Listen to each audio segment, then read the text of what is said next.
Welcome back, everybody. Wrapping up the first hour of Hot Mic Live on location here at Bison Pro Day. Drill's going to get started here in just a little bit as we get the next class of Bison to try to get to the National Football League. Just a couple years ago, we were doing it with my guy to the right. Again, you walk anywhere, you run into an NFL former Bison. Pride of Hankinson, Cody Mauch is here. What are you doing, man? You were the star of Minot last week, I heard. Oh, my gosh. I know, it was crazy. Word travels fast, I'll tell you that much. Yeah, it was fun. Well, you're kind of hard to blend in out there. Maybe I got to cut the hair or something. No way. Yeah, I can't do that. What was that experience like to see your brother lead your hometown to the state B-Boys basketball tournament? It was so cool. Like we were talking a little bit before, it just doesn't happen for a school like us. It's been, I think, 15 years or whatever was the last time. 2007, I think. 2007. Yeah. So it just doesn't happen. No. So, we shut down school Thursday. They had spring break Friday, so no one was in town that weekend. I know. They're all in Minot. Everyone's in Minot. And it was just – Carter, he does such a good job with it. It's just so fun. The way he gets stressed out about it, it means so much to him. I love it. Well, I remember at your draft party talking because he just got the job about he was going to take over the Hankinson boys. We got a lot of work to do, but we want to. Knowing 3-class basketball is coming, we think we can be pretty good. And boy, 2 years in, they've delivered on that. Not bad at all. Yeah. So it doesn't seem like that long ago, but it is that you did this just a couple years ago. What memories come back being back here now for Pro Day? I had it a little bit easier just because I had the combine, so I didn't have to do as much here. But I just remember the stress of it. This is the biggest job interview of your life, and for a lot of these guys, you've been working the past 3 months for this moment right here, this hour and a half. Yeah. So it was pretty stressful. But I mean, the one thing about NDSU guys is they're going to be ready for a moment like this. So I'm excited to watch. I was visiting with us about Gray yesterday and Cordell as well just a few minutes ago. You as well, I remember after this, draft stock just kept going up. When did you get a sense okay, this is going to happen sooner than maybe even I anticipated? I mean, that seems like it's a thing with all NDSU guys. You go to the Senior Bowl or East-West game, any of those games or the Combine, it's any event that the NFL puts on, it seems like NDSU guys just keep continuing to climb. And for me, probably the same as Gray, it was the Senior Bowl. I had a decent week at the Senior Bowl. Oh, you had an awesome week. So it was not as good as Gray. That's kind of my thing is Gray and I just beef back and forth. He's like, as long as I get picked above pick 48, I'm like, God, Gray, come on. You can't. Well, that ship sailed. Gray's definitely getting picked before me. Well, that was the funny thing about, 2 months ago, I think you guys were right about the same projection, and then, boy, after Mobile, that all changed. He just had – was that was so much fun to watch. He absolutely killed it. Not very often do you have defensive linemen literally calling you out because they want to beat you, because if they beat you, it's going to raise their stock. Right. So that doesn't happen too often. He was such a stud. That was phenomenal to watch, and he just kept doing that, much like you did, where I saw you at center, at guard, and tackle. He did the same thing down there. It's really the best thing you can do for a guy in our position, maybe arms aren't long enough to play tackle. You're going to need to move inside. Well, you go to the Senior Bowl, and you do literally all 5 positions. I saw Gray in one-on-ones in the game, in practices, every single position, and that's what you have to do. Tell me about, we haven't had a chance to, since the season ended, heartbreaker with Washington, 2 years in, both make the playoffs, have home playoff games.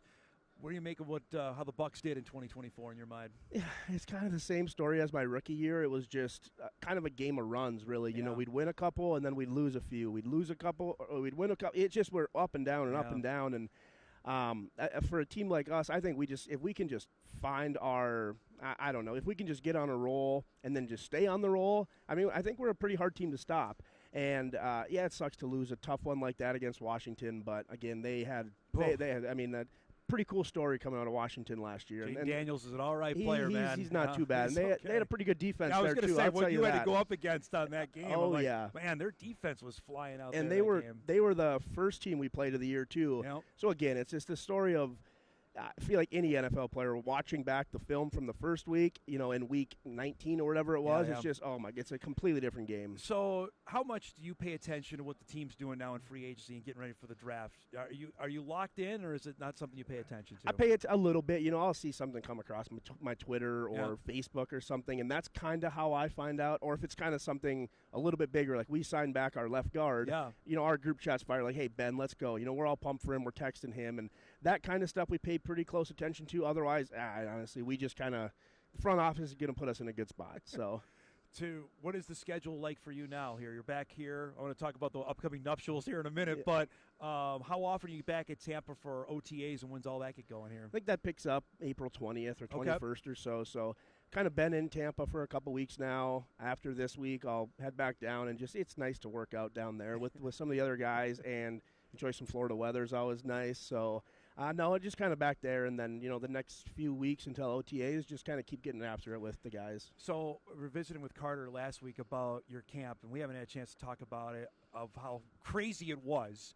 Did it even exceed your own I mean, there were people waiting 3 or 4 hours before it got started that day. Yeah, it was. I mean, it's tough when you're doing a camp for the first time. You don't know how many kids are going to want to do it, and I think we had 300 kids, and again, it's sold out in 10-15 minutes, and it's like, okay, 300 kids in 10-15 minutes. What do we do this year now? Wait, so, that's the question. What are you going to do? Well, we haven't finalized it yet. I think we're going to, we're shooting for the last week in June, probably June 24th, but we'll do it at the same spot, and then just going to try to maybe double the amount of kids. So hopefully at least more kids, because that was one thing that sucked last year. There were a lot of kids who couldn't make it. Mm-hmm. So hopefully we'll be able to accommodate more people. Now, I joke with you off air. Is there anybody in North Dakota that's not invited to your wedding? Because everybody has, I got Cody's wedding coming. I got that.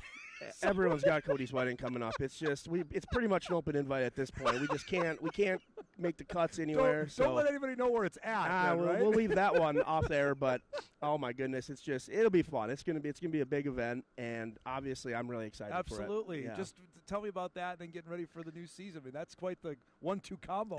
Oh gosh, right? It is. It wasn't too bad during the season last year, because anytime my fiance, hey, let's do this or that, I'm like, well, hey, I got football. Let's do that in the off season. Let's do all this planning in the off season. And the off season came, and I'm like, oh my God, now I got. No, here it is. Here it is. So she's been unreal. She has really just, I don't know. I try to help out when I can, but she just has such a perfect vision for how it's going to go, and I'm just kind of there to make sure she's not too stressed out. So hopefully I'm doing an all right job. Is it confirmed that your face is on some billboards in Tampa? Is that accurate? I think I saw. I don't know if there are in Tampa. I do know the one in Hankinson. I know there's one in Hankinson. I know that. Yeah. I don't know actually if there's any in Tampa. I thought there might be. I thought I saw a couple that they don't want this face in Tampa. Come on. But you also have told me you picked up pickleball now.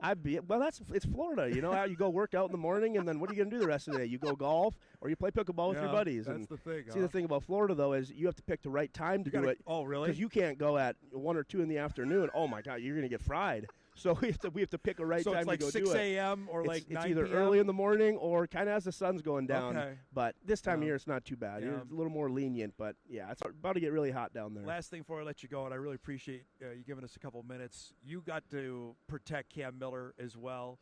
Tell me about – you've seen NFL quarterbacks. Does Cam fit the mold of being an NFL quarterback in your mind? Yeah, 100%. And the thing about Cam is, I'm sure everyone says this, the guy just wins. Like that's Cam's biggest thing. If people want to knock him for any attributes, they shouldn't. I mean, Cam can do anything. The guy just finds a way to win. Finds a way to pick up a third down scramble. That's just what he does.